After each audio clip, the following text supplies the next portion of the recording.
Okay, ayan, hello mga bro, magandang hapon sa inyong lahat mga bro. Ayan, so ngayon mga bro, magsishare ako kung paano ayusin yung karwas, no. So gagawin ko to isa-isa, step by step, no, para sa mga mayroong problema sa kanilang karwas, no. So doon sa mga nagtatanong, no, ito na, panoorin nyo tong video na to.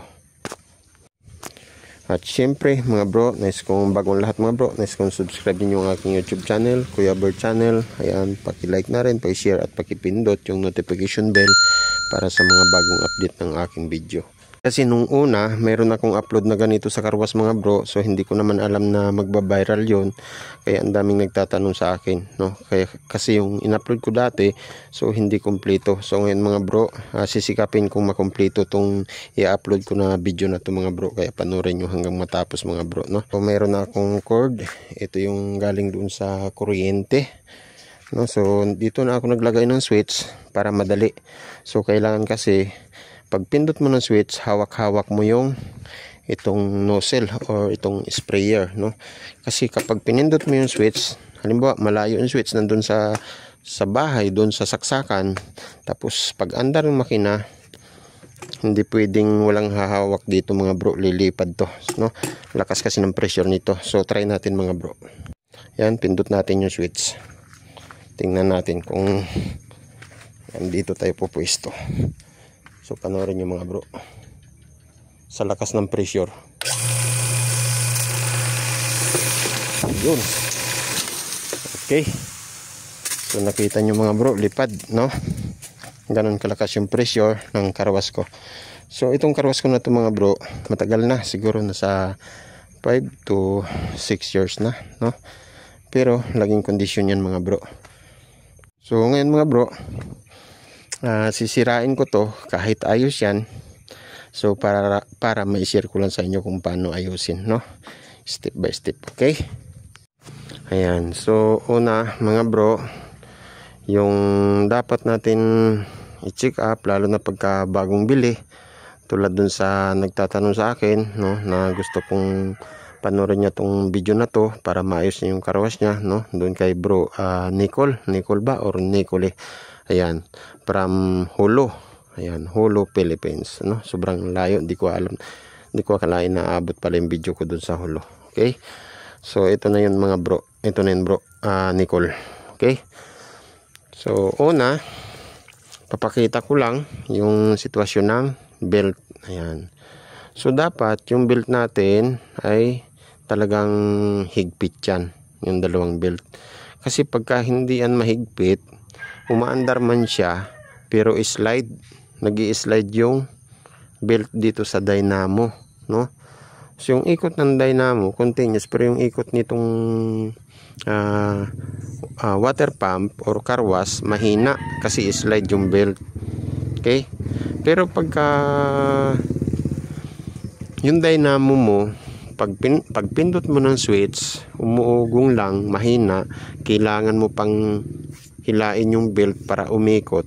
So ang problema niyan mga bro ay kapasitor ng dynamo, no? Okay, pero pagka continuous naman yung andar mga bro at mahina ang pressure, yun, ituturo ko na yan sa inyo mamaya mga bro, no? Basta siguraduhin lang na mahigpit yung belt para hindi siya mag-i-slide. Okay, so doon kay bro Nicole, ayan, sa Holo, yan, nagtanong siya sa akin, sabi niya meron siyang bagong biling karwas pero mahina ang pressure. So paano raw palakasin yung pressure ng tubig doon sa dito sa nozzle, no? Kasi halos wala ng tubig na lumalabas dito, tapos mayroong lumalabas doon sa return. Okay, ayan, so isa-isahin niya natin mamaya. So, sa paghigpit pala mga bro ng belt, no? Ito yung panghigpit ng belt, no? So iikutin lang natin to, higpitan lang natin ng husto to hanggang tumigas. Ayan, hanggang sa makaya lang ng kamay. Ayun. So hihigpit yung belt. Ayan, no? Okay, tapos pangalawa mga bro, ayan, dito tayo. Kailangan itong suction hose, yung nagahigop ng tubig papunta doon sa lalagyan ng tubig, no? Kung saan man kayo naglalagay ng tubig, dapat siguradong nakalubog, no? Na dapat hindi siya hihigop ng hangin. Okay? Tapos ito naman yung isang mga bro na hose, return hose lang to. So natural na may lalabas na tubig yan dyan. Dahil yung tubig na yun ay hindi kayang ilabas lahat doon sa sprayer, sa nozzle, no? Kaya dito na lang siya dadaan sa return, babalik doon sa nilalagyan ng tubig, drum or kung ano man nilalagyan nyo ng tubig. Okay? Pero pagka mahina yung lumalabas na tubig dito, tapos malakas yung tubig na lumalabas dito sa return hose, kahit nakasagad na yung adjustment ng inyong pressure, so ibig sabihin mga bro, may problema yan dito. Okay, so mamaya papakita ko din sa inyo yan. Okay. Kapag wala namang lumalabas na tubig sa return hose, no? Tapos mahina pa rin yung labas dito ng tubig dito sa sprayer, sa nozzle, no, maaaring may problema din yan dito sa loob, no, sa check valve, no. Maaaring sarado yung, kasi tatlong piraso yung check valve dito sa loob, no, dito. Ayan, papakita ko dyan sa inyo mamaya. So maaaring sarado yung dalawang check valve, stack up, isa lang nakabukas. Kung talagang hindi siya hihigop, ibig sabihin baka yung tatlong check valve dyan sa loob ay stack up, no, sarado.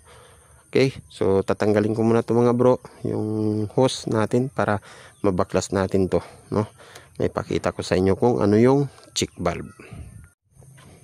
Okay, pero dapat mga bro, yung suction hose na to, siguraduhin ninyo na ayos yung gasket para walang singaw.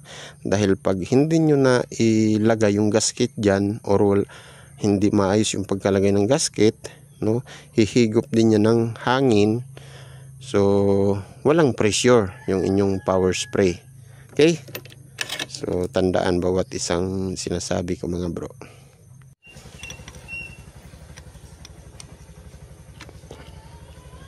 So dapat dito mga bro, pag nagtatanggal kayo, nagbabaklas, pagkabit, dapat yung paghihigpit ng tornilyo ay alalay lang, tsaka dapat pantay na pantay yung higpit, at huwag sobrang higpit dahil nababasag to.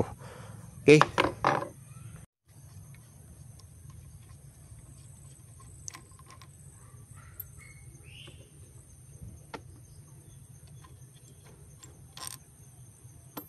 ayan, tanggal na mga bro. So simple lang tanggalin yan mga bro. Ayun. Okay, so ito na yung mukha niyan sa loob mga bro, no. Yung sinasabi kong check valve, ito na yun, tatlong piraso. So ito, pag nasira, mayroon kayong nabibili niyan, no, sa Lazada o online shopping. Okay, tanggalin natin yan, nakadikit lang yan eh. Ayun, no. So ayos yung pagkadikit, no. Kaya lang sinira ko lang to para may share ko lang sa inyo ng maayos. Ayan, so ito na yun mga bro, balik ko muna ha, at pakita ko lang sa inyo. Ayan, so yung sinasabi ko na halimbawa umaandar yung car wash nyo, tapos hindi siya humihigop ng tubig, walang lumalabas na tubig kahit sa return, kahit doon sa sprayer, sa nozzle. So ito yung check valve na sinasabi kong baka nag-stack up. Ayan, so ang gagawin natin dyan mga bro, pag stack up yan, kasi merong, ito kasi yung car wash ko na to, nangyari din yan dahil na-stack ko to ng matagal, no. So hindi ko siya nagamit, ngayon nagkaroon ng parang kalawang dito sa loob. So ang ginawa ko dyan mga bro, ito lang yung check valve, no, kasi hindi na siya makahigop ng tubig. Ayan, zoom natin. Yan, ito lang, tutusukin lang natin yan mga bro, kasi may spring naman yan eh. Ayan o. Pag tinusok natin yan, ayun, OP na siya. Ayan o. Yan. Kasi minsan dumidikit yung pinaka-valve na yan mga bro, no? Nakadikit yan. Kaya kahit anong andar niya, hindi siya makahigop ng tubig. So gawin yan, pantusukin lang natin yan. Ayan o.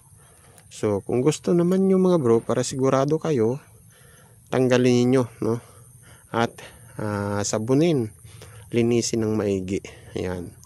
Tapos ibalik na natin yan. Okay? Tapos linisin yan lahat. Ibalik na natin at isarado. Ayan. Okay, sarado na natin yan. So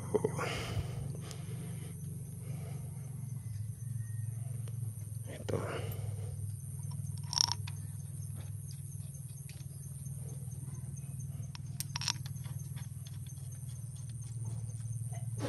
Okay, so ito na sinasabi ko sa inyo mga bro, na pag kabit nitong takip dapat pantay.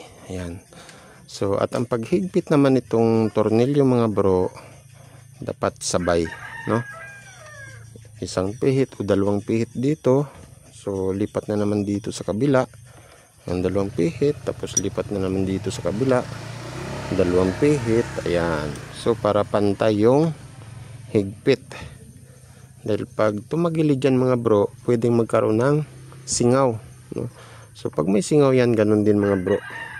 Kahit sabihin nyo na walang singaw yung suction hose, ayos yung check valve, pero hindi nyo namamalayan na singaw pala dito sa takip. Yan. Okay, so ayun na, ayos na. So ganun lang paghigpit, wag masyado, no? Pagtansyado yung medyo kumapit na, so tama na yun mga bro. Huwag nang higpitan ng gusto, baka ma-damage. Tapos yan, balik na natin yung suction hose, no? Check natin yung gasket. Yan. Yan. Okay.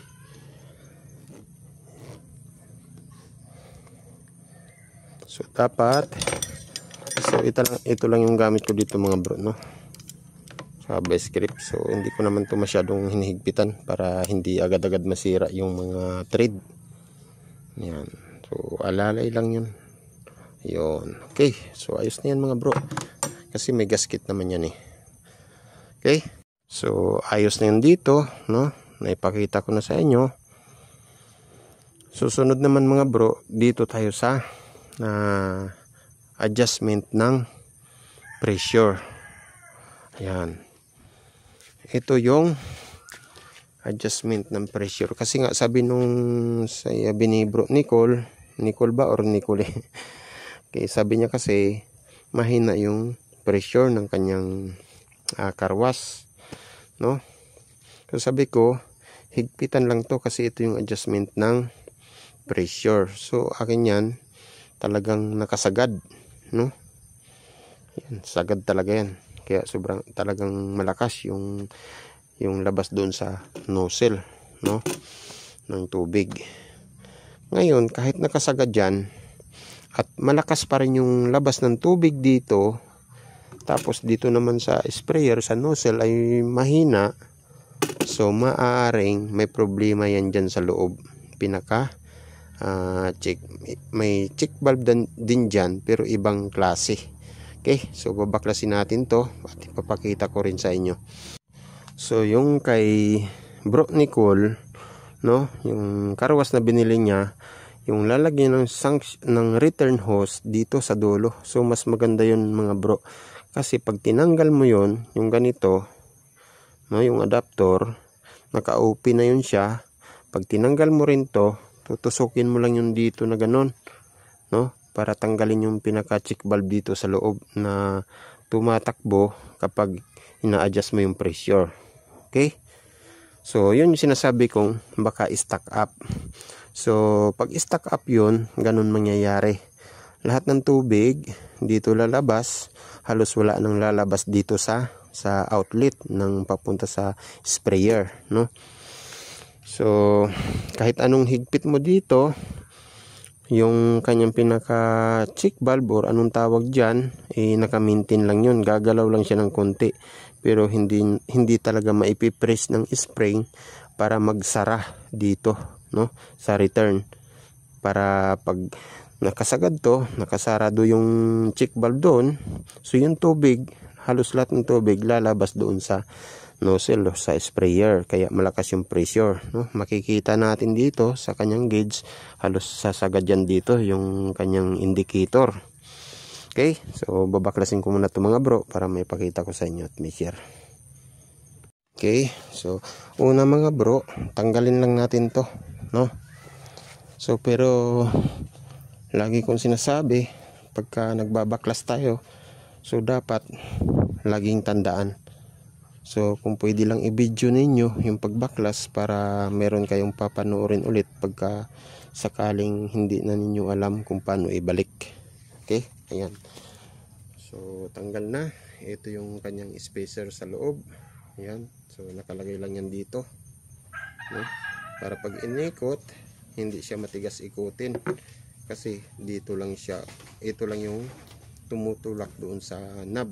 Ayan.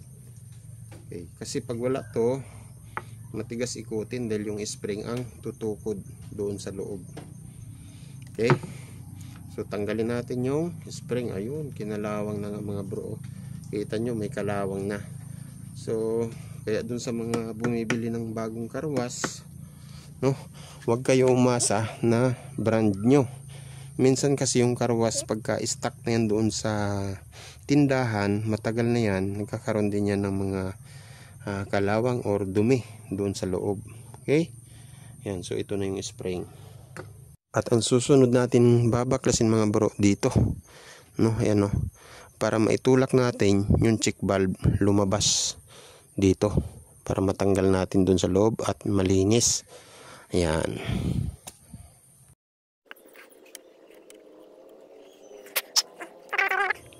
So pagkatapos natin tanggalin yan dito mga bro, naka-open na yan, no?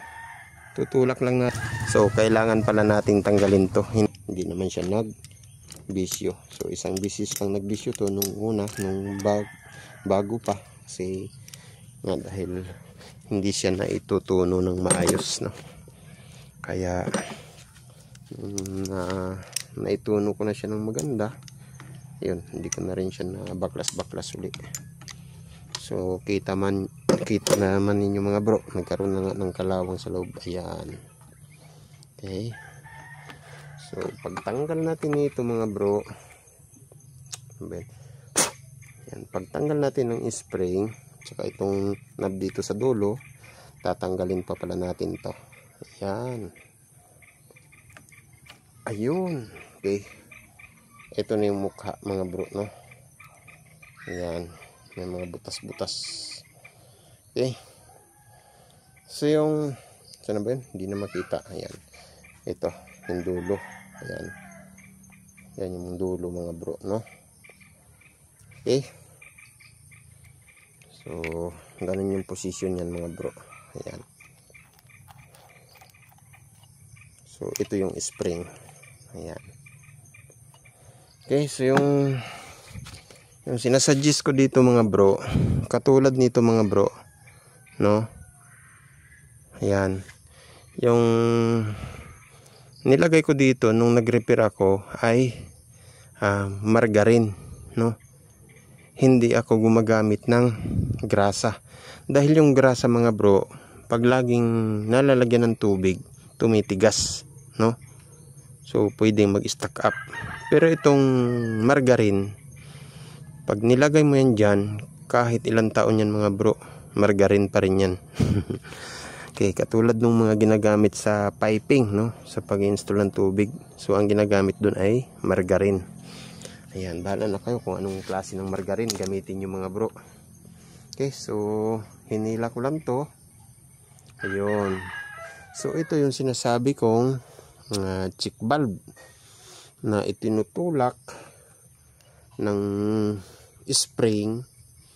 Yan, pagka hinigpitan mo to, itutulak to dito, tatakbo yan pa ganon, no? Magsasara itong dulo na yan magsasara doon sa daanan ng tubig sa return, no? Para yung tubig magsasarado dito, no? Doon lahat papasok, doon lahat lalabas sa outlet ng power spray. Okay? Ayan. So kapag stack up na yan mga bro, kahit anong higpit mo ng adjuster dito para itulak tong ganon, so aabanti lang siya ng kaunti pero hindi na siya magsasagad, no? So katulad nito mga bro, malinis yan dahil nagsasarado yan doon sa loob, no? Dahil yung nilagay ko dito ay margarine kaya madulas. Okay? Yan, so ito mga bro, wala naman tong problema. Ito hindi naman to dumi, kundi margarine yan, kaya ibabalik na natin mga bro, ha? So yun lang naman, ito lang naman yung laman dito sa loob. Okay, so ilagay na muna natin dito. Meron pa yung housing dito na plastic, tatanggalin ko lang para may pakita ko rin sa inyo. Yan. Yan, so meron yan siyang housing na plastic dito sa loob. Pero ito naman mga bro, walang problema yan, no? Kasi pag tinanggal mo to, itong plastic na iiwan yan dito sa loob. So spacer lang yan na yan, spacer lang yan dito. Ganun sistema niyan. Ito naman tatakbo-takbo lang yan mga bro, no? Ayan, okay? Ayan, tatakbo-takbo lang yan para mag-control ng tubig doon sa loob. Okay, so balik natin to. Una, ito yung spacer bushing na plastic. Ayan. Tapos balik na rin natin to. So pinakita ko lang kasi pag nag-stack up to, ibig sabihin doon nagkakaroon ng problema yung pressure ng tubig. Kaya baklasin lang to, lagyan na, linisin, lagyan ng margarine. Okay? So yun ang suggest ko, margarine, no? So hanggang doon lang pala mga bro, no? Yun, nakapasok yung plastic. So hanggang ganun lang pala mga bro, no? Yan, pantay lang pala dito. Ito, pagpasok, hindi na pala siya ipapasok ng husto dun sa loob, no? So pantay lang dito. Ayan. Okay? Ayan, ganun lang pala. Okay na yun, no? Tapos ito na yung susunod dyan mga bro. Ayan, tanggalin muna natin itong mga spring. Ito yung pinakita ko sa inyo kanina. So katulad doon kay bro Nicole, yung tubig napansin ko dito lumalabas, no? Bumabalik yung tubig dito eh. So dapat yun walang lumalabas na tubig dito sa may knob, sa may adjuster, no? Mayroon yang o-ring gasket at dito sa loob, yan, mayroon din yang mga o-ring gasket. Yan, ito pa, mayroon pang mga o-ring gasket yan. So pag nabuksan mo yan, makikita mo kung yung gasket dyan ay may damage, no? So naalala ko pala tong karwas ko na itong mga bro, mayroon tong libre na mga repair kit, no? May mga kasamang o-ring at saka water seal, no? Nung binili ko. So ito kasi mga bro ay in-order ko lang sa online, no? So may libre na siyang mga repair kit, o-ring kit, gasket. Okay? So pag higpit dito mga bro, alalay din lang, ha? Huwag din masyadong higpit. Hindi naman kailangan ng tudong higpit yan mga bro, nakagaya ng makina, no? So ito kasi mayroon mga gasket yan, kaya sa konting higpit mo lang, perfect na. Okay, so okay, sunod natin kabit yung spring. Yan, spring na. Yan. At itong spacer, saan ba yun? Hindi na makita. Ayun, pasensya na mga bro, no? Yan, itong spacer. So yung position nitong spacer ng spring mga bro, ganyan. Okay? Kita ba? Yan, ganyan. Ayan. So sa akin naman mga bro, para mas lalong lumakas yung spring, ito binaliktad ko, no? So pagkabit ko ganun, no? Para mas lalong lumakas yung spring, yung pressure. Ayan, nalaglag tuloy. Okay? So kung mahirap man ikabit mga bro, tanggalin muna natin yung spring. Ayan. So nalaglag na naman. Ano ba yung konsing? So gawin natin mga bro, ito lagay muna natin dyan.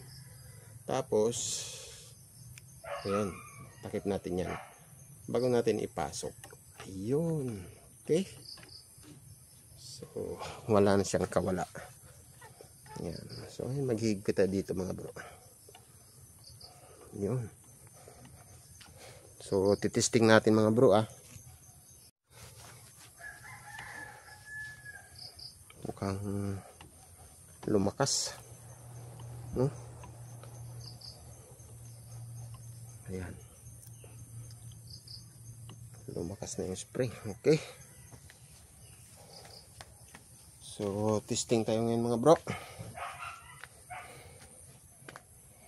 Ayan, so testing natin mga bro, no, para makita. Ayan, so ikinabit ko yung suction hose, pero itong return hose ay nakabukas pa. Ayan, so meron pa pala akong ibabalik dito. Hindi ko pa pala naikabit. Lagyan natin ng gasket maker para siguradong walang tagas or walang singaw. Ayan. Okay, so alalay lang sa paghigpit, no?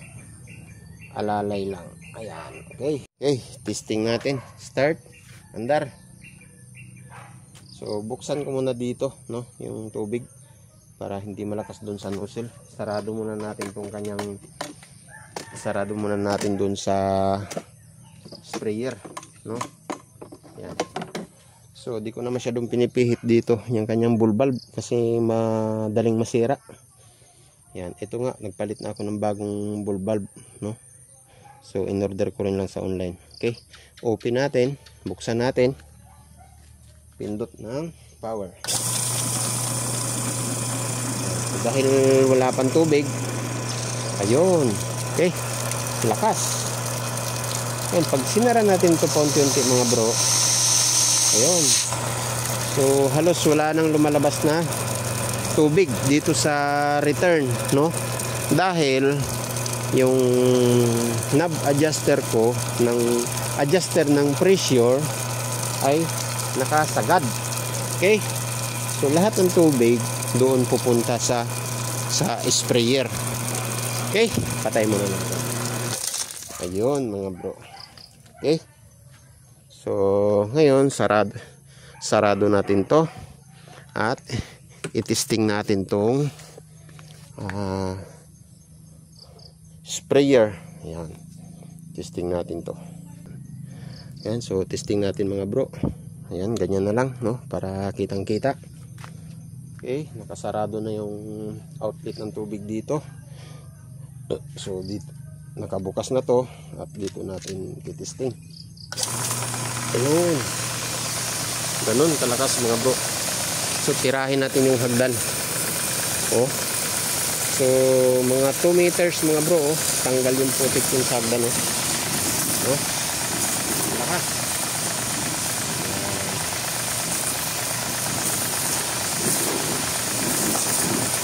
Ayan, so tanggal yung putik doon, yung mga lumot sa hagdan.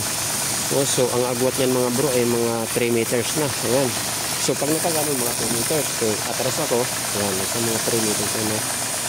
So makikita nyo mga bro yung haba ng tubig, yung kanyang lakas ng kanyang pressure. Ayan, so dito mga bro, mapapansin nyo mayroon talagang lalabas na tubig sa nilalagyan ng return hose, pero halos ganun lang mga bro, no, patak-patak lang.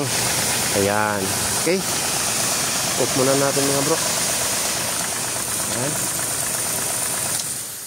Okay. Stig. Lakas. Okay. So, yun lang yun mga bro, no? So, pag may diferensya yung karwas nyo, wala na ibang aayusin dyan. O, siyempre, meron pa rin iba, pero ibang ano na yun, sa mga ibang parts na yun. So, wag din kakalimutan na yung mga grease cap dito, laging may wag hayaan na maubusan ng grasa. So, ito kasi sa pump, yung grasa ginagamit, no? So, okay lang yun kasi sa bomba yun sa piston. Ayan. So, laging lagyan ng grasa yan, 3 piraso na yan. So, bawat gamit mga bro, yan, kakargahan ng grasa yan. Bawat paggamit, no, konting ikot para yung grasa papasok dun sa piston. Okay? Ayan. 3 piraso yan. So, pag inikot natin yan pahigpit, yung grasa lalabas doon sa loob ng piston. Okay? At isa pa, laging condition yung motor oil dito sa loob, no, ng kanyang crankcase. Ayan. Ayan. So, dapat laging malinis yung langis dyan. Okay? So, ano pa? So, mayroon din palang check valve yan dito mga bro, no? Ayan. Meron din check valve yan dito, 3 piraso. Na kapag umakyat yung tubig dito, hindi na yan siya babalik sa ilalim. Pero, yung dito naman mga bro, walang masyadong ano yan Hindi yan masyadong nagluluko. Kahit dati pa, hindi yan nagkakaroon ng problema. So, yun lang. Yung nagkakaroon ng problema, yung 3 check valve dito, pag stack up, hindi siya makahigop ng tubig. Tapos, pag sobrang lakas ng labas ng tubig dito sa return hose, maring stack up din yung check valve dito, yung pinakita ko sa inyo, no? So, gayahin lang yun. Gayahin lang ninyo yung pinakita ko, no? At lagyan niyo ng linisin, lagyan ng margarine para suabe yung laro nung ito kapag nag-adjust kayo ng pressure. Okay? So, tandaan, pag paluwag yung ikot nito mga bro, ganun, pahina ang pressure. Lalakas naman yung tubig na lalabas dito. Pero pag hinigpitan mo to mga bro, no, hihina yung tubig na lalabas dito sa return, doon naman pupunta sa sprayer, sa outlet, doon sa nozzle, no, dito. Ayan. No, so nakita na rin nyo lahat, no, naipakita ko na. So yun lang mga bro, no? Sana makatulong tong video ko. So lalo na doon kay bro Nicole, no, dyan sa Hulo. So yun lang din, no, ang problema ng karwas mo. Kung ayos naman yung higop ng suction ng tubig, tapos yung problema, may malakas yung tagas ng tubig dito, kahit nakasagad na tong adjustment mo sa pressure, so ibig sabihin may diferensya yung check valve dito, no? So kung hindi naman siya stack up, ibig sabihin baka yung mga o-ring doon sa loob, yung mga gasket na yun ng mga bilog, baka may damage na. So siyempre pag binaklas mo yan, makikita mo na rin yan lahat, no, kung anong sira na dapat palitan.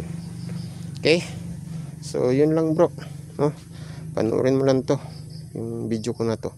So sigurado maayos mo yung karwas mo. Okay, so tiyakin lang na mahigpit itong belt para hindi mag-slide doon. Okay, so hanggang dito na lang aking video mga bro, no? At naway nakatulong tong video ko na to sa lahat ng may mga karwas, sa lahat ng mga nagtatanong sa akin, no, na may mga problema doon sa kanilang karwas. Ayan. So maraming salamat uli sa inyo, sa inyong tiwala sa akin, no, sa inyong suporta sa aking YouTube channel. At meron na rin pala akong Facebook page. Ayan, search lang din ninyo Kuya Bert Channel. Ayan. Hanggang sa muli, maraming salamat sa inyong lahat. Okay? And God bless.